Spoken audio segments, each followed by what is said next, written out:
people get way more bought into the ministry. Yeah. They experience God more when they start living and walking and talking like how he did, as opposed to just hearing me talk about it.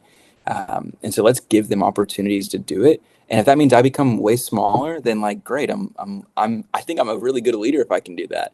Instead of me being the guy who's always just on the stage and always, posting the Instagram video, like I tell our social media team, like, don't put me on the Instagram. I don't want to see myself on there more than I see your face. Yep. Like I want you guys to be there. You're the face, you're the voice of this thing. And so let's take less of me and more of you guys. What's up, guys? It's Josiah Kennealy, and I want to welcome you to the Young Adults Today podcast and channel on YouTube. What's amazing is to see how many churches across the world and across the U.S. are launching young adult ministries. The faith of the next generation is vital, and we believe that you are making such a difference. Thanks for subscribing, joining the community of ministry leaders at Young Adults Today. Be sure you hit subscribe, leave us a rating and review wherever you're streaming or watching. And we just want to say a great big thank you to all of those who've attended the digital conference in 2025, the March or June leader conference, as well as the May young adult weekend. God's moving. It's incredible. We also want to let you know about the Young Adults Today book bundle made up of Reaching the Next Gen Now, and Equip the Saints. This is a package of leadership resources for you, for your interns, for your pastoral team, your board, for those invested in the faith of the next generation. There's a discount code available in the show notes. Be sure to purchase those while supplies last. And we've got Darrian Graves on the podcast from Texas today. And Darrian is leading Praise Young Adults. We talk with him about the importance of empowering Gen Z to reach Gen Z. You're going to love this conversation. Enjoy. It starts now. Well, happy Monday, everybody, and welcome to the Young Adults Today podcast. I'm Micah Kennealy. I'm Josiah Kennealy. We're your hosts. This is a podcast about the faith of the next generation and reaching young adults for Christ in our world today. We're joined by a special guest, Pastor Darrian Graves from Texas. What's up, man? Hey guys. Yeah, it's enjoying life. Texas is fun right now. It's usually never hot, or it's never cold. But right now it's uncomfortably cold. So I'm enjoying it though. It's good. Describe your uncomfortably cold as a Texan. Yeah, this is going to be really fun for you guys. 65? It's like in the 40s. It's 40s right now. That's Okay. cold.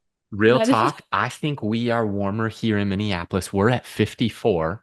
Yeah, I would literally move there right now for that. Hey, but last This is a heat week, wave. we were negative 30. Okay. Negative 30. Dude, I will never do that. I can promise you. We don't blame you. I went for a run this morning outside. I'm like fired up. And so It's like spring is in the air. dude, I look it around. feels like the snow is melted. It's still Yeah, well- February as we record. We work ahead, so this will air later. But bro, okay, what's your ideal temp? Give me 83 and sunny every day of the week, and I promise you, I will be the happiest man alive. I don't blame you. You I'm know, a happy man when it's warm outside. I don't disagree with you. I'd rather sweat than shiver. I do love our 4 seasons. Yeah. We've had a pretty cold winter, but not much snow.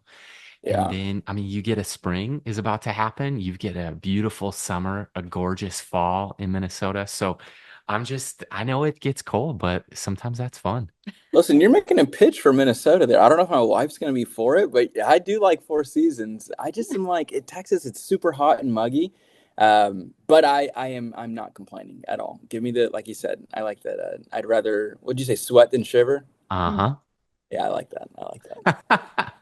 I like the dry heat. I don't like the humidity. Yeah. No, thank you. Well, yo, That's fair. take us to Praise Young Adults for a minute. What night of the week do you mean? What's God doing? Take us on a field trip.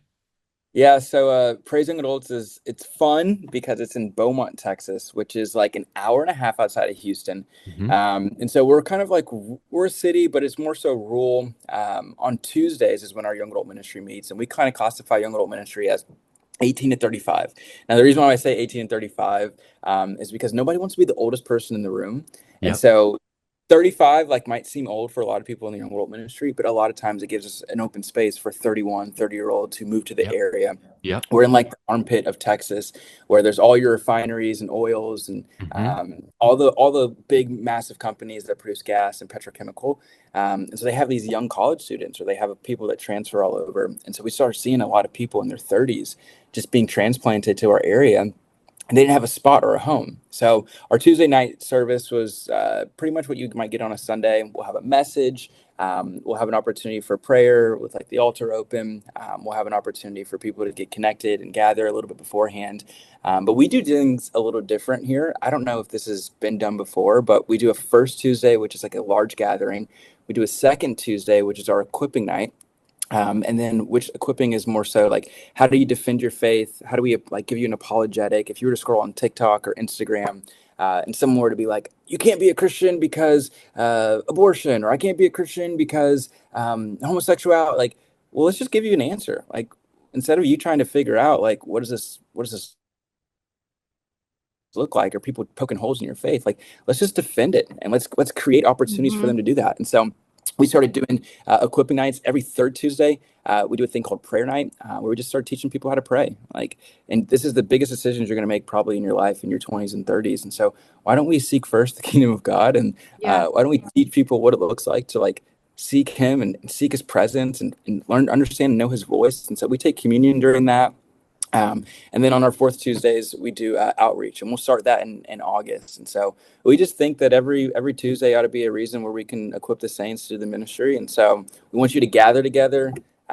We want you to pray together on our third Tuesday. We want to equip you on our second, and then you go out and serve our community on our fourth. And so, yeah, it's been good, man. We've been really enjoying that. We've got small groups and stuff that's been really good. Those happen on Monday, Wednesday, Thursday, Friday, Saturday, and Sunday, and we've got like 20 to 27 groups that happen. Stop.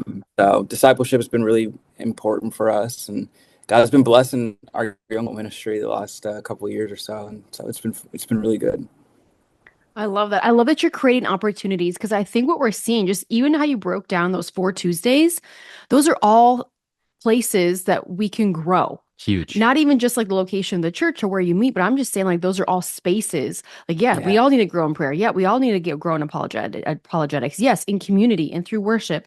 And then through the outreach of learning how to serve others. And I Seriously. think the biggest thing is what you're doing is create an opportunity. I love you actually had a reason for the 35-year-old. Because we talk to a lot of people like, oh, we're leaving the big city. There's just a lot of 33-year-olds that are single and just don't have anywhere to go. But I yeah, mean, how and where God has positioned you, you had this realization by the sounds of it. Like there are people 31, 32 that are just moving to the area that do not know anybody who need to experience God, Bible teaching, preaching church, as well as a young adult ministry where they can build and make friendships and community in that process. yeah. So obviously your heart is in young adult ministry, even just by the 5 minutes that I've even met you. But how would you, or what would you have to say about the importance and the vitality? Like, why is it so vital in this day and age that we do have young adult ministries or that we do create spaces and opportunities for people between the ages of 18 to 30? What happens if we wouldn't? So take us there. Why is it vital? Man, it's such a good question, because I think if you look at like the church, and maybe predominantly like probably in COVID or so, is we just start seeing churches like not be open, and people weren't able to meet and to gather and whatnot. And then I said, like, where did young adults go? Well, they went to bars, like Yep. they stayed at home.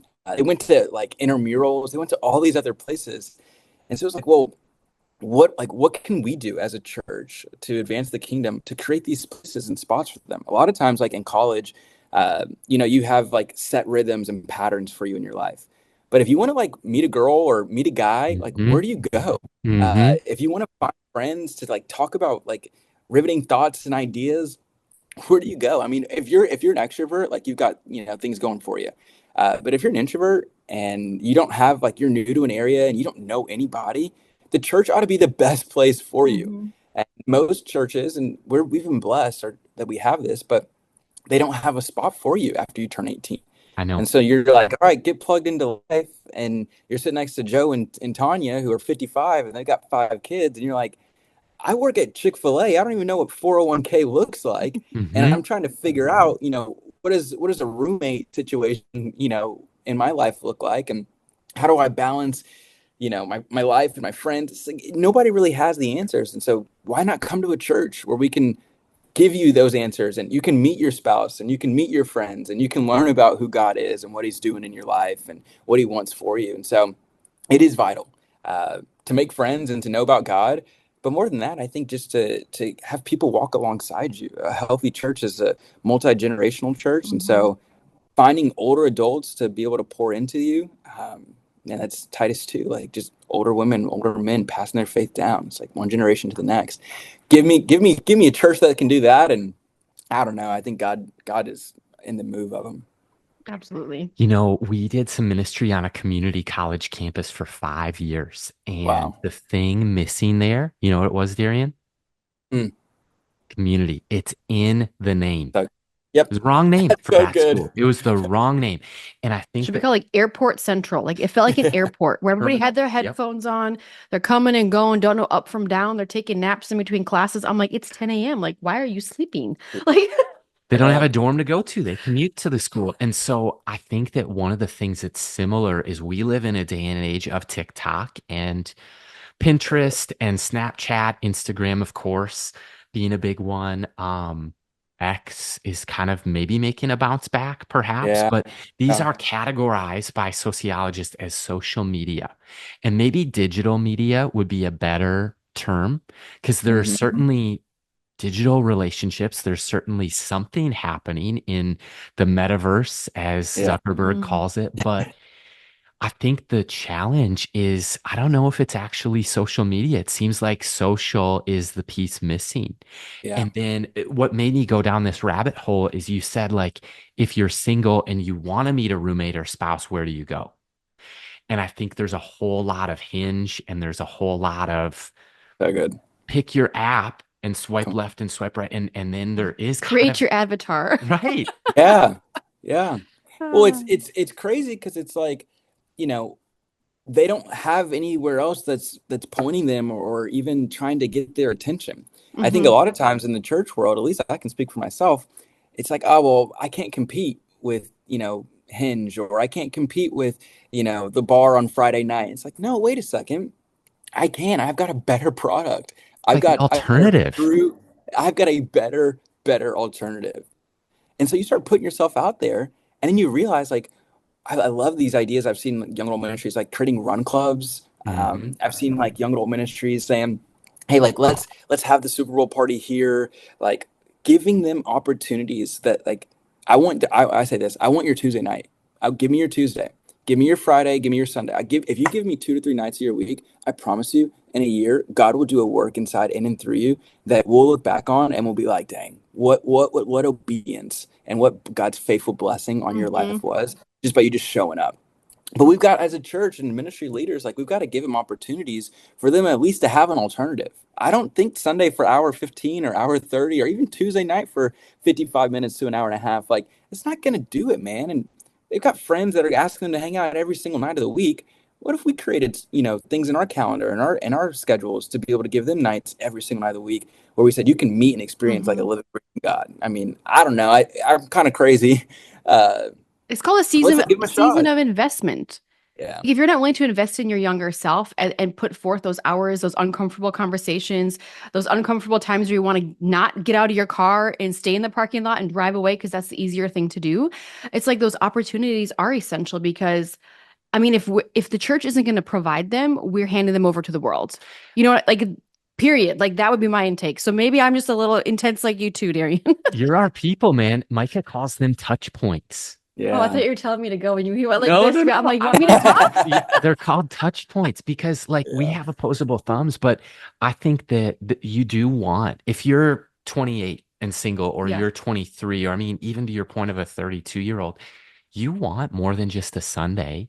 Yeah. We were in Miami on vacation. We went to VU with Rich Wilkerson Jr., Yeah. and he was talking about the competition isn't other churches, it's the beach. Come on, man. That's it. That is 100% it. Yeah. And so what you're talking about of it's happy hours, it's Yep. apps and taps, it's really the bars and clubs or the run clubs or the gyms. And I just think that young adults are starving. Our eyes have been opened recently, Darian. We served in young adult ministry for 6 years. Like before we got married, it Mhm. was 2012 through 2018. I was on staff at a church. Then Yeah. we did campus ministry 5 years. But for the past three, we've been doing this podcast, Young Adults Today, and really doing a lot of helping churches start and strengthen young adult Good. ministry. So it's been a really leadership development heavy season. Mhm. Well, we've plugged back into our local church the past few months, helping a church with 4 campuses called Emmanuel Christian Center launch a young adult ministry. Well, the things that we've done so far is like an interest meeting that like 100 some young adults came to because they want something. And then Yep. yesterday we did our first leaders gathering, whether you want to volunteer, be a part of Yeah. the team YA, you want to lead Lead or a co-lead a Yep. connect group. And so many people are coming. And yesterday I had never experienced something like this in my life. I just go, okay, there's 20 minutes left. This is our leader gathering, a volunteer team, young adults. Circle up. Circle up. Mike is going to open. I'm going to close. A few of you can pray. Yeah. Darian, there's like 25 some people. They One by one. were 8 minutes over and they're not even Wow. every single young adult prays. Call down heaven. Call down heaven. Yeah. It wasn't just, dear God. No, it was like, hey, we're Yeah. praying for the lost at the University of Minnesota. We're praying for the young Deliver them adults. from addiction. Yes, we're praying. Pornography. Yeah, we're praying for the lust in the hearts. Dude, I was weeping. Yeah. And then young adults from Morocco, young adults from the U of M, young adults, they're like, hey, Josiah and Micah, Mhm. we've been praying for a young adult ministry for a year and a half. Come on, You all man. are an answer to prayer. And I go, we haven't even done anything. Shush. Like God's already doing something. We just have showed up on Yeah. the scene and they're like, you're an answer to prayer. I'm like, we were just being obedient. And we're just like, okay, Lord, what are you obviously going to do with this? Because Yeah. we need it to outlast us. We need it to go beyond us. And I'm like, they're calling down heaven for prior leadership. They're like, God, if there's any hurt or if there's any hurdles or hangups from prior leaders Yeah, that we church feel hurt. left behind or whatever, Lord, just like heal it in the name of Jesus. And I'm like, okay, so if you have 10 years of young adults trying to launch a relaunch with 10 different leaders, and then we show up on the scene, there could be a lot of eyeball rolling of like, oh, somebody Sure. else is going to try Here we this go again. again. But that's Yeah. how I feel everybody responds to young adults who does not get it. So I didn't feel threatened at all. I'm like, you know what? Wherever those people are, God's going to change their hearts. So, man, I go, okay. And then I'm reminded of like, bro, I've been troubled for so long in the Twin Cities because young adults reach out. They're like, where can we go? Yep. Beyond just like one church service a week, we need community. We need Yep. discipleship. Where can we go?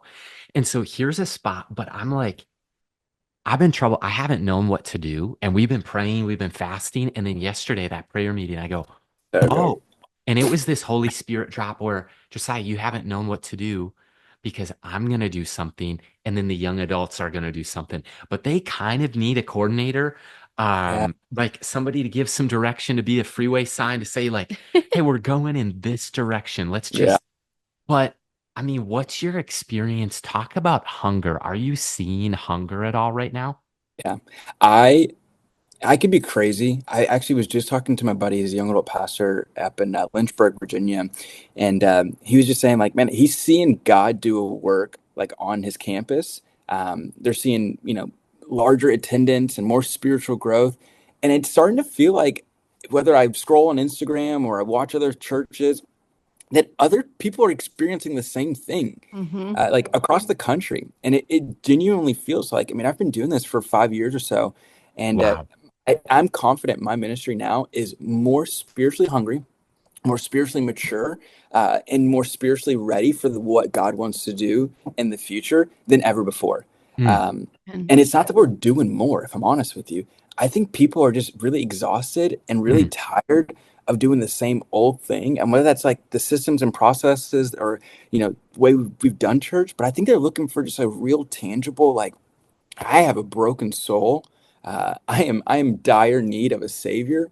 And if I don't get A, B, C, and D, which we know would be like the Holy Spirit and God in my life, I'm not gonna make it. And Mm-hmm. whatever that looks like in their life, anxiety, depression, moving away, restrained relationships, And so I think they're coming to the churches and literally grows, and they're seeking God, like, God, do a work in my heart. He said, Psalm Yeah. 51, if there's anything in me that's unclean, God, remove it from me, Lord. I want to reorder the loves of my life. And I think we're seeing people just saying, like, I'll step up, I'll open a door, I'll open my home up for people to be able to experience the presence of God. Like, I'll show up early on Sunday, I'll show up early on Tuesday, so that someone else can have this encounter with Jesus. And man, it's a really beautiful thing. I think we see it with, like, was it Unite with, like, JP and those guys, like, Yes. that are traveling across college campuses. Obviously with, like, different outpourings of the Spirit with, like, Asbury and and Hmm. Pat, all these massive things. Like, these are things that have been there, but I think they're all starting to simultaneously happen at the same time, that we have to, at least as leaders, be able to say, like, okay, when this moment, like, happens in our service, like, will we shepherd this well, Yeah. um, and not just make it like a moment, but create a movement out of it, for young adults to experience for a long time. I think that's important as our roles as leaders and shepherds. Yeah. There's something there in what you just said of Hmm. moments that can lead to movements. And I just want to encourage the listener because the young adults today, they're going to be young married soon. They're going to be Bingo. young couples tomorrow. They're going to be young families. And if you stick with young adult ministry like Darrian has a while, maybe 5, 6 years, if you unpack your bags and stay a while, 5 years from today, your group will look 90% or more different. Yep. And that's success in young adult ministry. And I think we logically think of like, oh, some move away. But look, some get married, they have kids, they don't have Tuesday nights free anymore. And that's all success. It's part of discipleship and obedience and spiritual growth and life seasons. That so I just Mhm. don't want somebody who's been in this 3, 4 years to go like, am I washed up? Is God's hand lifted off? No, it's actually going to be it's almost like campus ministry where people graduate, people move Yeah. on, and it's obvious when it's with student ministry or on a college campus, but with young adults, they are going to launch. And Yep. so it's okay when that happens. You don't need to fight Embrace it. Yeah. Embrace it. It's the natural part of young adult ministry. It's transitional.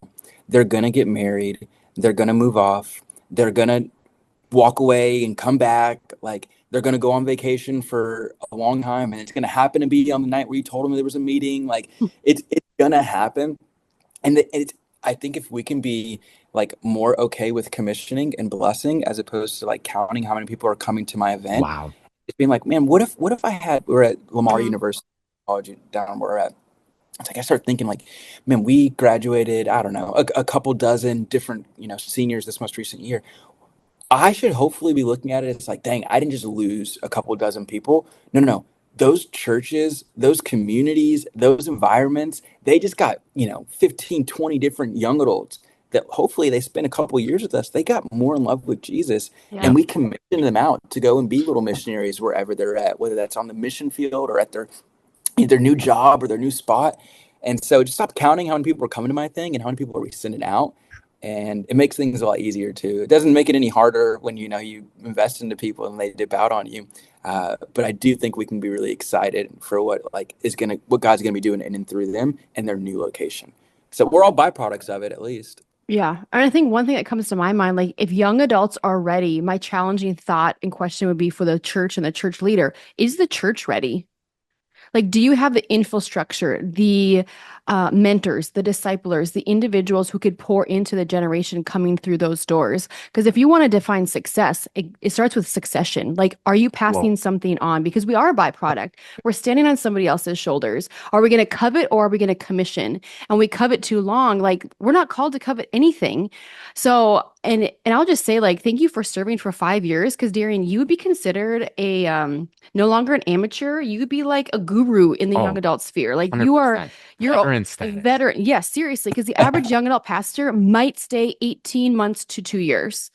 And then maybe they get a promotion and they move on. And I just want to encourage a listener today, don't use a young adult position or role as a stepping stone to get to where you want to be.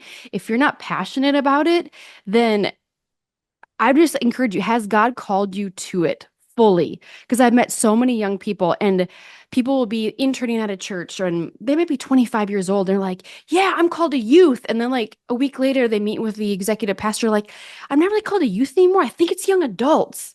And a month into young adults are like, I think it's men's ministry.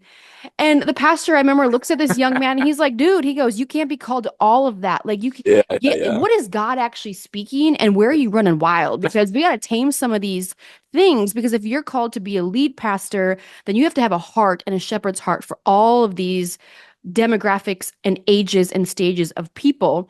But I remember him just like being called out and up in that moment. I'm like, oh, dang, like, Lord, I understand that people get job offers. I understand that people might start in youth and they're like, well, it's youth and young adults now, and well, let's see what happens. And then it's executive. But I will say, like, let's create space and opportunity for all generations. Like Yeah. we even said it, like young adults today is actually built on a verse, Psalms 145, for one generation to tell the next of the marvelous deeds of God. And I think that we need to learn as young adults, like, we're all bridging a gap between somebody else's age and stage. So my encouragement is, like, if you're doing it, stick with it. Like, if you're in your first year and you're like, I have nobody, it's me, myself, and I. This is awesome. No, it's you, Father, Son, Holy Spirit. Like, team up, get in the prayer closet, and just start seeing what God wants to do. And we have to be ready as a church to be so madly in love with God that we can come alongside those young adults and not just say, there, God's good, say yes to Jesus, go read John, here's your book, and they go back to their sinful life. We have to come alongside and mentor and disciple.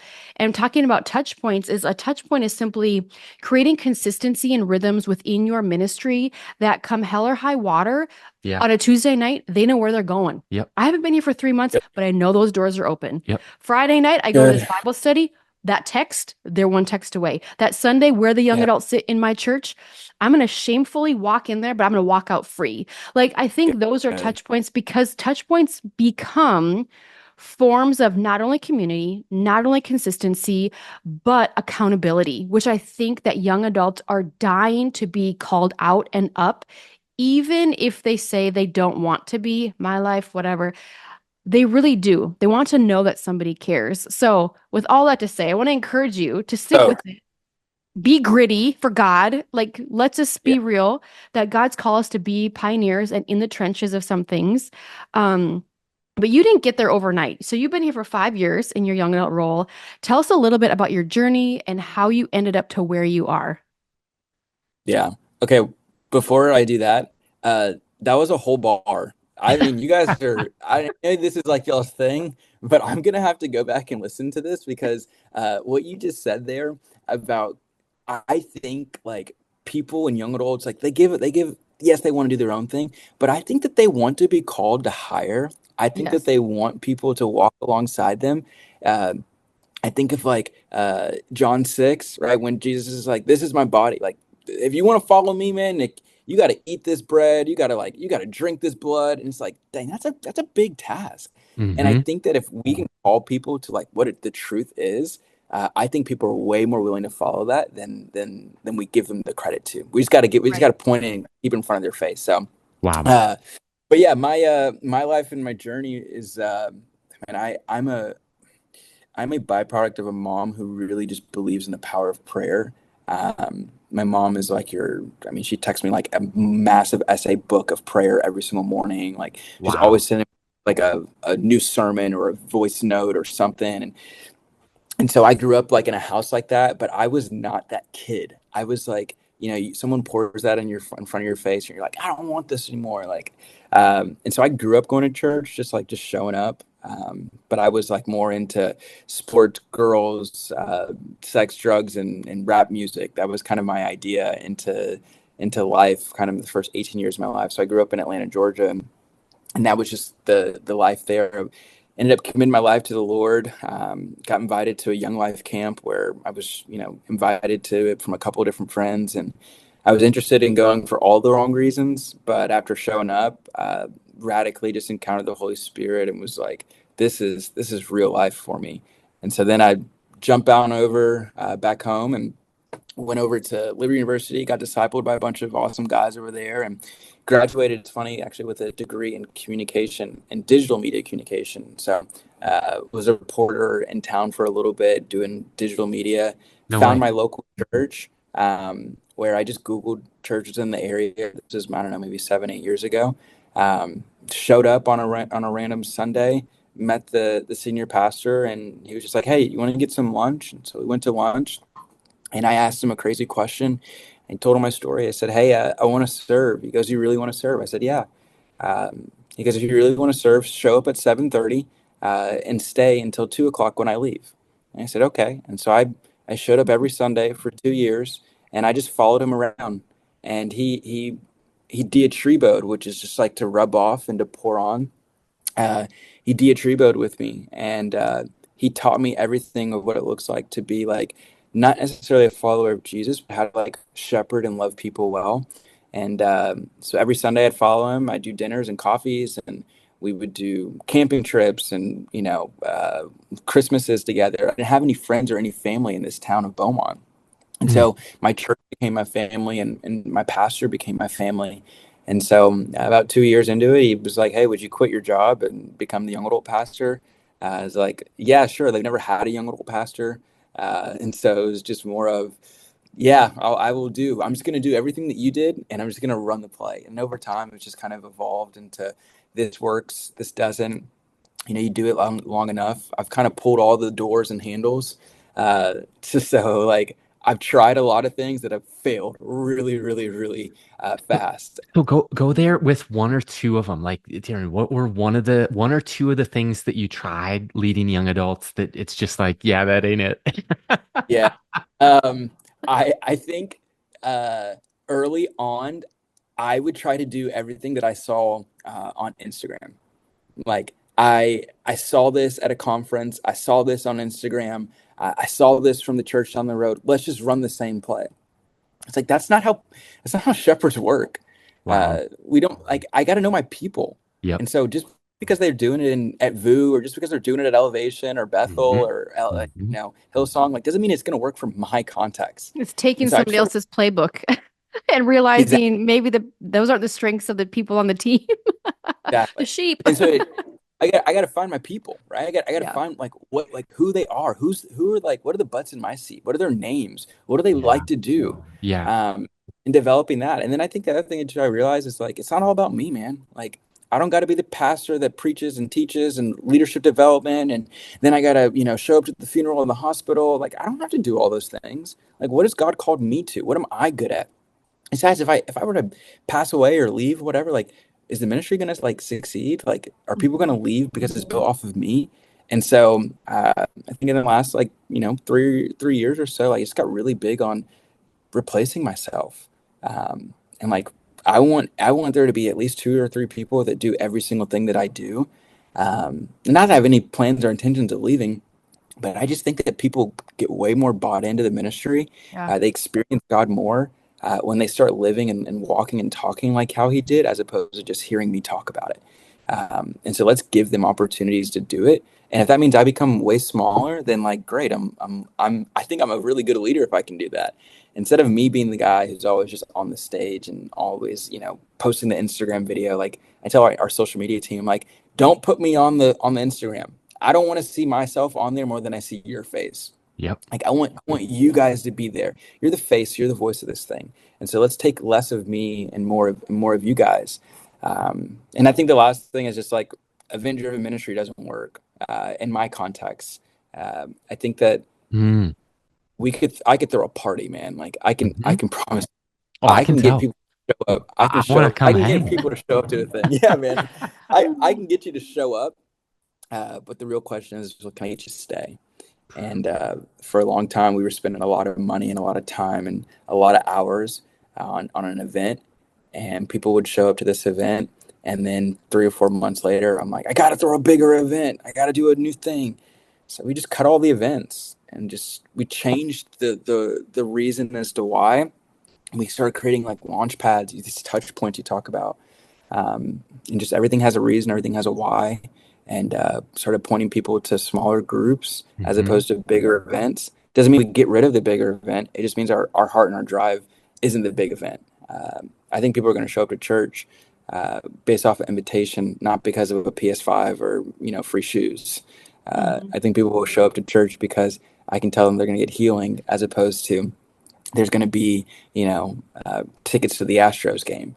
And so let's just sell people what this thing really is about, as opposed to uh, free food and cool merch and hot dogs and a pre-party and after party. But that's just in our context. That's worked really well. But I've experienced the highs and the lows of it. There's nothing better than having an awesome event where you put a lot of time into it and you have record numbers. I mean, I would tell you, there's nothing better. It feels great. But then it really stinks when you don't have an event the next month or the next week and there's like not that many people there. And you're like, dang, what happened? And I just think God blesses like a genuine heart and a genuine like pursuit. And so getting people connected to not the event, but getting people connected to people, getting people connected to like the presence of God. And that sometimes that doesn't happen, once a month or on a big day with fireworks. It happens like inside of homes, praying for people, getting to know their name. Yeah. It's Chick-fil-A before and after service. It's calling people a personal invitation in text. It's gritty, man. It's not super like It's not as sexy. glamorous as people think it is, right?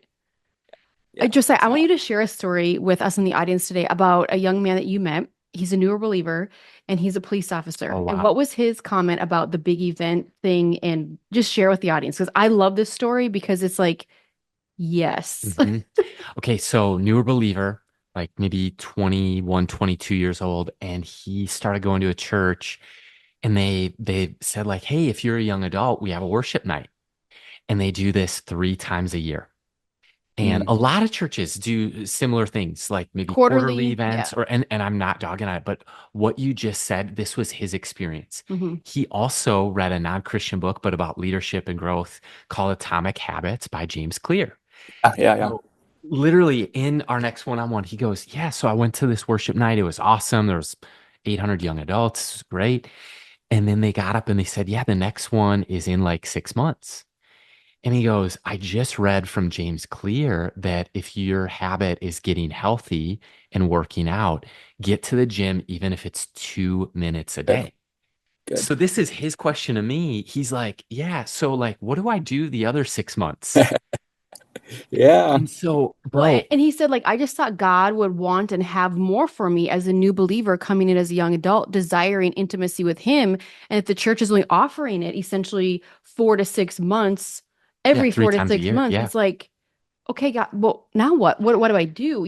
So new position at work, new Christian, wanting to be on fire, but not an opportunity, right? So, I mean, I want to come back to something you said, Darian, and you were talking about how big events, there is a hype, there's an excitement. I've misunderstood God's presence and a full room.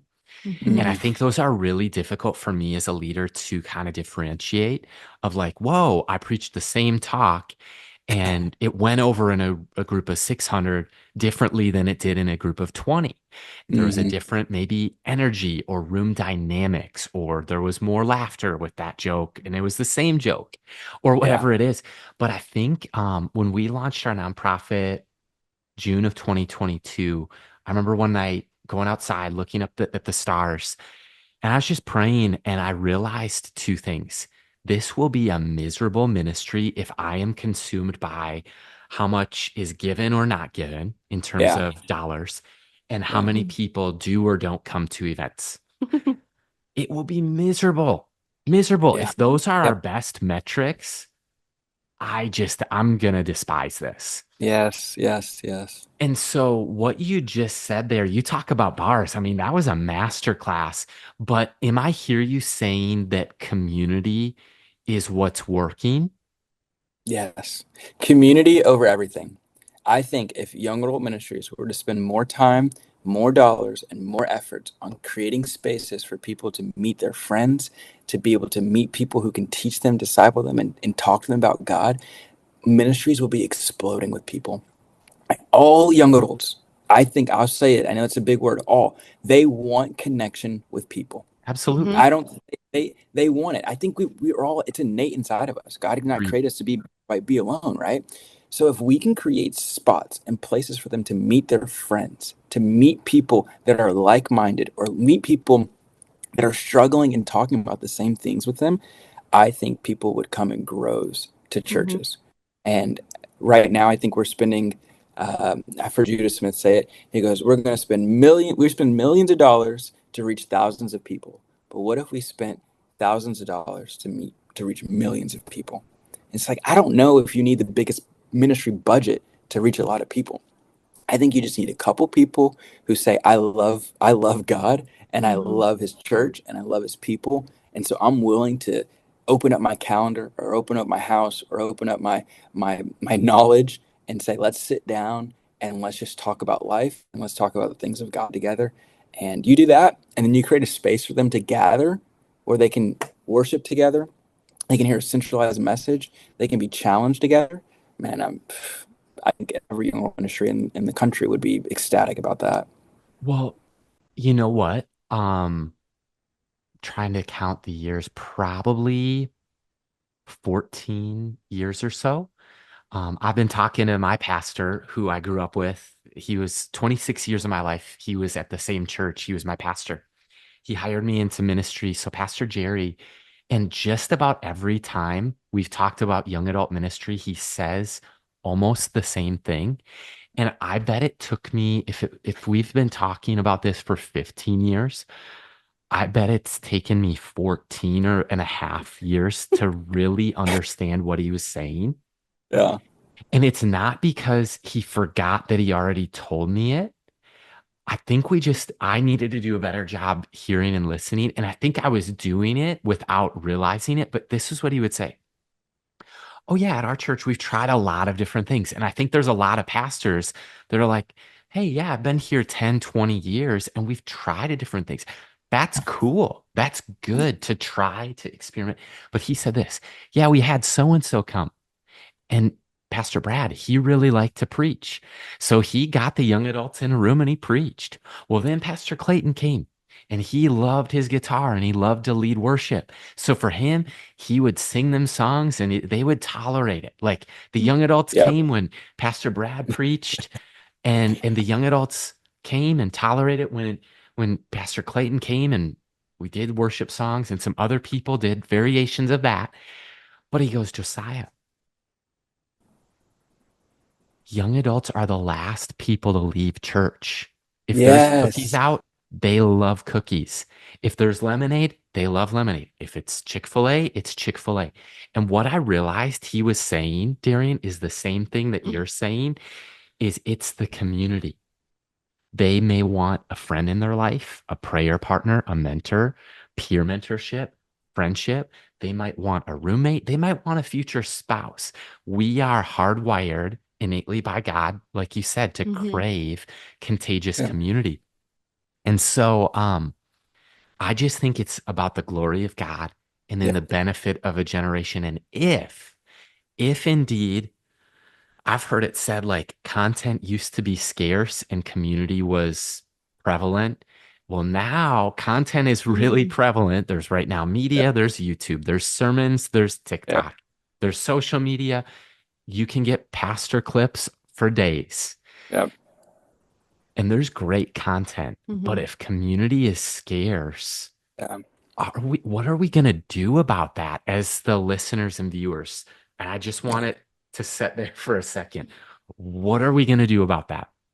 yeah. It's I think that the church loses its power if we don't create moments where we can disciple his people. It's like, if we just are counting, or gathering people just to show up, and then they have no room to flesh that out, or to talk, or to pray, or to be held accountable, or to be called to hire, or to serve. Like, we're just consumer Christians. Hmm. Whoa. And I'm the guy who is a little probably extreme. It's just like, man, I don't want to be a part of a church that just is full of consumers. Like, Oof. Hmm. I want to be a part of a church that, like, people say, like, my words and my thoughts and my actions all align together. My head, my heart, and my hands are all moving in the same direction. And our job as pastors, as leaders, is to not shy away from that, but to give them opportunities to do that. And so let's create community for them. Yep. And so we can do that through, video games, and we can do that through, different events and parties and stuff. But like, let's be purposeful in it. Kind of what you were talking about earlier, Mike. It's like, let's be super purposeful. And so, like, I try to think through anytime we have an event, anytime I preach a message, is I'm thinking through 2 to 3 different people in my young adult ministry who are not connected right now. Wow. And so, Yeah. like, without using names or whatever, like, let's say I'm looking for Joe, John, and Jill. Joe's 25, Jill's 31, and John is 19. Yep. John likes baseball, whatever. They all have their different things. Well, at that event, Yep. I've got to have something for each one of them. So good. And I know that when I invite them, this event might not tag everybody, but if I can just get those 3 in the room, they'll invite their friend, they'll invite their cousin, they'll feel welcomed, and I've got a way more likely chance that they'll come to the next thing, or they'll come to the small group, or they'll come to the prayer night, or they'll come to the equipping night, because I created an open door space for them to find friends. Like Micah, you said this earlier, young adults will sit in their car and they will talk themselves for 30 minutes to not walk, why they won't walk into that door. I have Yeah. literally gotten so many texts of someone saying, I'm in the parking lot. Can you come and get me? I'm at the parking lot. Can you come to the front door? I'm like, man, there's a real battle that is Oh, yeah. happening. Oh, yeah. But what they're afraid of is because they don't know anybody. Right. Mhm. They're afraid of that they're going to walk in the door and nobody's going to talk to them, which says to me, they're craving for someone to know them. They're craving for someone to say hi to them. And so I tell our greeting team all the time, I say, let us not be the church that posts on social media that says, come to our event, come on Tuesdays, PYA, 7 o'clock. And then like, someone gets here and they're sitting by themselves. Right. I say is nobody sits alone. I don't care if you came all 15 of your friends, someone came here by themselves. They do not sit alone. Mm. And so let us walk through that auditorium and scour for somebody, because it is fearful to walk into a room. And I know this by myself, and I'm an extrovert. You walk in somewhere, you're like, I don't know anybody. It's kind of awkward. It really is. But the church should be the most welcoming place. It should be the most helpful and happy place and joyful place that people can be like, man, I walked in there, didn't know anybody, and I met somebody. And then I get invited to this thing. And so everybody's always invited. I don't care if you go to Jason's Deli, Chick-fil-A, Cane's after service, everybody's invited. Chick-fil-A better call the church afterwards and say, you guys can't come here anymore. There's too many people. So yeah, man, I think you create spaces for people to meet, and you'll have a young adult ministry that's hungry for God, and we just keep doing our part, and God will keep doing His. I love it. One thing that we say the 3 C's is church, Christ, and community. The 3 things all young adults need. You need community, you need Christ at the center of your life, and you need a God teaching, preaching church. And I don't care if you come to ours or go to somebody else's, but if you come to our main events, great. But I don't even care what order that happens, because God's going to do something in every single one of those settings. Yep. So what do we get to, like you already said, we get to create. We're not going to be leaders that consume. If anything, we should be consuming is interest in the people around us, taking an inventory, not what does a shepherd, I have to say or teach, but what are the sheep saying? Where are they at? Like, who has the broken leg? Do we have to leave the 99 to find the one that's sitting alone and invite them back to the flock, you know? And even if they do feel like a black sheep, they're like, I don't even know Jesus yet. There's always room at our table. So good. And I just think of something that Andy Stanley said this, and he talked about, like, let's stop building friendships on interest groups alone. Like, oh, you're the rock climbers, you're the horse riders, you're this, you're that, and finding community in the world just because of one thing we enjoy doing. What if we created an interest group that was built on Christ, that was built on good and godly community, that was built on supporting the church and the vision of the Big C church, getting involved, attending a service, serving a service. And I wrote a note on here. My bad. Just I'm want sorry. to, you're okay. But I think when you're so excited about young adult ministry, like, you as a leader can be a forward thinker, but you don't know how to live in the present. But everybody in that room needs to have something to look forward to relive it 3 times. 1, it's on their calendar. They have something to look forward to. 2, they get to experience it. And 3, they get to look back on that memory. So even for the person who's just like, oh, well, we don't have anything for the next X amount of months, can you finish whatever event, whatever Bible study that you're doing, and let people know in advance 2 to 3 moves ahead of, like, where they could get connected, where they can be. So always have something next on the calendar for the young adult coming through the door, whether it's their first time, their 10th time, or they've been there since day one. I think that just brings forth like the invitation that we want you here. Like there's room and space for you. So I don't know why, but I just feel like that was important to wrap it up. Like even in our leader meetings, I think we've been guilty of like, I really don't know how to, put something on the calendar for the next thing. So yeah. Anyway, that's just me, maybe a little bit of soapbox. No, I Something to look forward to is always important for a young love adult. what you said there, that you can have something to look forward to, you can actually experience it, and then you can look back fondly with memories. Yeah. I think that when you pair that and what Darrian was talking about of just having community, I think everything you said there was so, so good. And Darrian, are you cool if we put 5 minutes on the clock, rapid fire, and 5 and 5. ask you 5 last questions? Let's do it. Question one is, what's your dream in a sentence?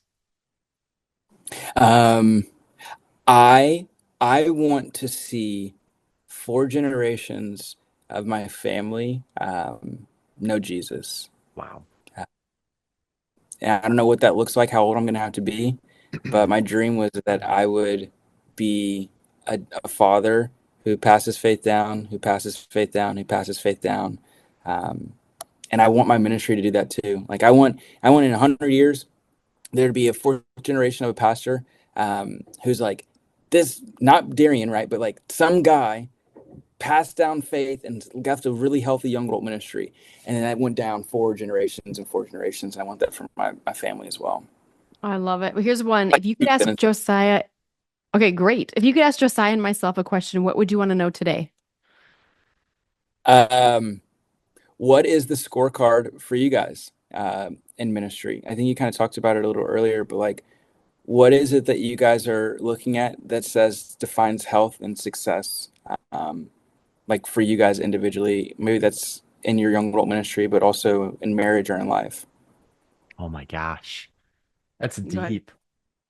Go ahead. I think for us, like 30,000 foot view, it's like success equals obedience, obedience equals success. Like to obey for a long time and go in the same direction, to have that grit, because enthusiasm is common and endurance is rare. So to run with perseverance. But then in the process, you know what? There was somebody who involved me. And if I can do what you're talking about of involving others, so whether it's an intern with young adults today, whether it's a Minnesota young adults team, a young adults today team across the country, or at Emmanuel Christian Center, raising up that Ephesians 4 to equip. And I mean, what else? Yeah. Specifics? Specifics, I would say on a personal note, and maybe it's just taking a personal inventory of like asking myself the question that Susie Larson poses a lot in the Midwest here. She's like, when is the last time you felt fully alive? And I think that when, as ministry leaders, we carry so much unnecessary weight. Like, we know that we're called young adults and we're burdened by that, but I can only do so much because God needs to do his part and the young adult needs to do theirs. And I'm just going to pray and hopefully maybe have a little piece in their story. So I just look at, am I personally, as a leader and a pastor, is God still first? Is my spouse still second? Am I prioritizing Josiah? Are my children there? Is my household in order? Am I spiritually, emotionally, relationally feeling fully alive? Or what am I choosing to sacrifice for the sake of something that God hasn't called me to? So I think becoming the best version of ourselves while having a heaven-minded urgency in the process, that's my moving target. Like that's the target, but you know what I mean? Like there's different seasons and you're going to experience this in a couple months with baby one on the way. Like there's different norms and different pulls that are going to come. So I think it's stepping back and being like, am I spending time with God? Am I enjoying my spouse? Am I ministering to God and allowing him to minister to me? Am I ministering to my spouse, my children, or does everybody else trump that? So we've had a crazy week of ministry and I had this realization that yeses and nos in ministry are essential. So a yes might be your yes. A no might be for you to be an advocate for somebody else who has a calling in ministry, for you to say, you know what? I don't know if it's going to fit for me, but I have 3, 4 young women who love to teach and preach. So I would love to like send one or all of them your way and talk to them, let them know. So I think as you become a parent, there's more on your plate. You feel like everybody grabs a limb and runs. It's so true. And you're like, is this the healthiest version of myself? And learning how to be self-aware of like, Josiah, I just need an hour by myself. Or Josiah, we just need a weekly date night that cannot move off the calendar because this is a priority. So I think that's my personal answer for the person listening. Like, don't sacrifice your relationship with God, your relationship, if you're married with a spouse, your relationship with your children to minister to people. Because if your house isn't in order, man, how can I call it greatness in others when I'm floundering myself? And I'm like, I'm doing God's work. We have to ask ourselves, because we've all been there. If you're laughing, you've all been there, or maybe you're there. And I just want to Incredible. Yeah. I just want to encourage you, like, we don't do this in vain. We submit to God in the process, and ministry should be fun. That's my last thing. Ministry should be fun. The moment an opportunity becomes an obligation to serve God's kingdom, whoa, heart check, prayer closet time. So good. So good. So good. Okay, so back to you with question 3. What's one thing you would tell your 20-year-old self if you could go back and say something? I'd say honestly everything that Micah just said. No, seriously, a lot of what he said Yes.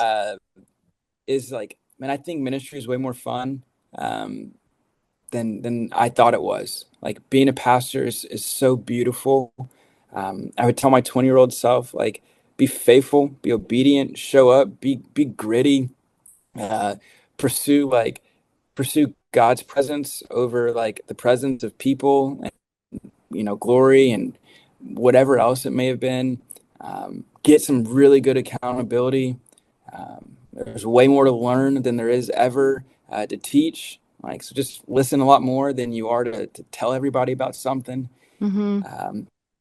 I think leaders are learners, and I think that there's opportunities for people to pour into you if you just are willing to like be open to that, open to correction, open to rebuking, open to prayer. And so just keep bring people alongside for the journey. You don't have to be the lone wolf.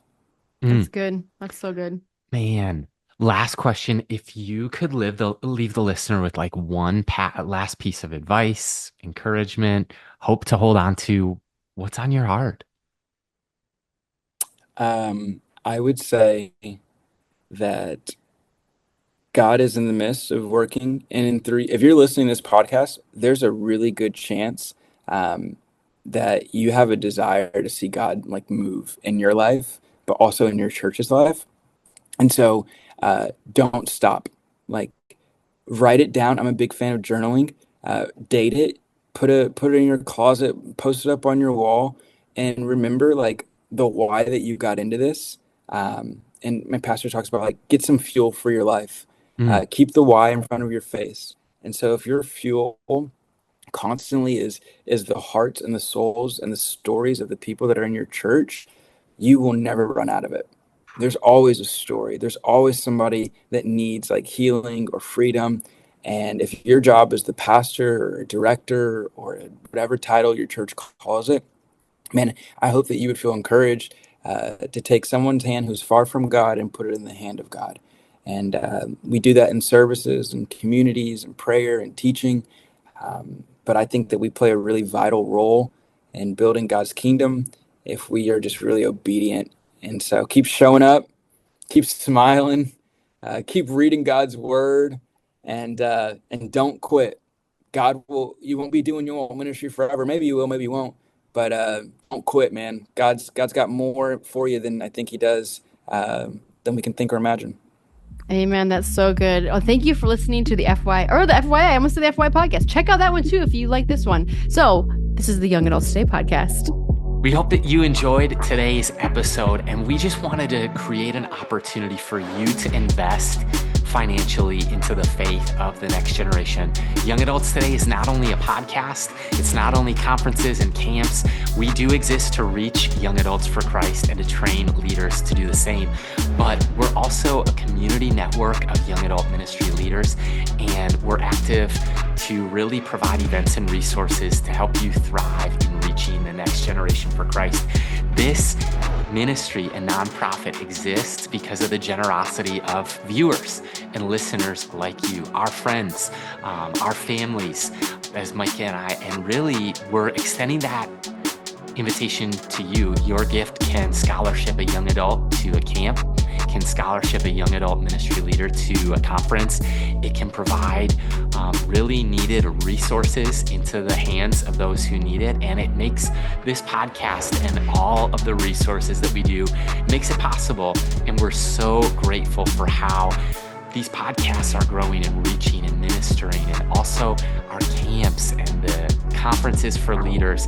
We would just love to invite you. You can donate today by visiting the link in your podcast episode description, as well as by visiting youngadults.today and clicking on give. That's right. Visit youngadults.today and click the donate button. And we're sure grateful.